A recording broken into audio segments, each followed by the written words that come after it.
Thank you. I have two questions, one on Israel and another on China. At this point in the conflict, does President Biden believe that a military victory against Hamas is possible for Israel? Obviously, that's going to be up to the Israeli Defense Forces and the Israeli government to determine. As I've said many, many times, it's difficult to eliminate an ideology with military means, but you can absolutely, through military means,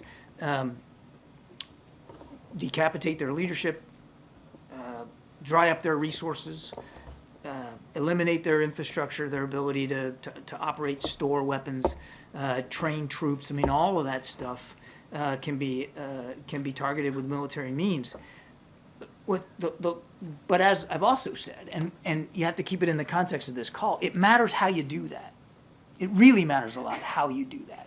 And it's the how that the president was focused on today, and the way these operations are being prosecuted, and the additional harm that's coming to civilian aid workers and innocent Gazans. And then Xi reportedly told President Biden during their summit in San Francisco that Beijing plans to reunify Taiwan with mainland China. Did the Chinese leader bring up similar sentiment in their call the other day? And if so, what was President Biden's response?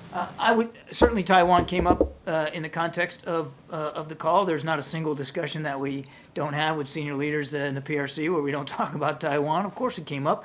I won't characterize President Xi's comments, but I can tell you that President Biden was very, very clear that nothing's changed about our one China policy. We don't support independence for Taiwan, but we also don't want to see the status quo changed in a unilateral way, and certainly not by force. Okay, a couple more. Go ahead, Jared. I know you said that Rafah wasn't the point of this conversation and it wasn't discussed a lot. Does that mean that that is still sort of a separate issue that's going to be sort of an ongoing discussion between U.S. and Israeli officials? I don't know if I'd call it separate. It wasn't a focus of this call. The call was, as I answered to MJ, it was really about the humanitarian situation and changes we need to see.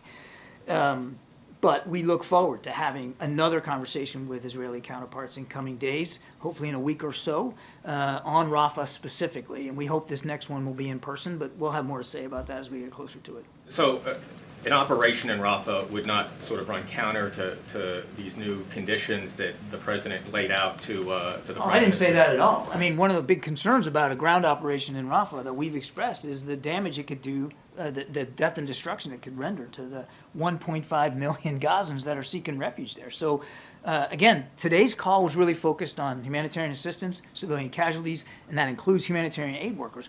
You can't talk about Rafah and the possibility of operations going after those Hamas battalions in Rafah without also talking about the humanitarian situation down there, which is dire. Good, Brian. Thanks a lot, Admiral.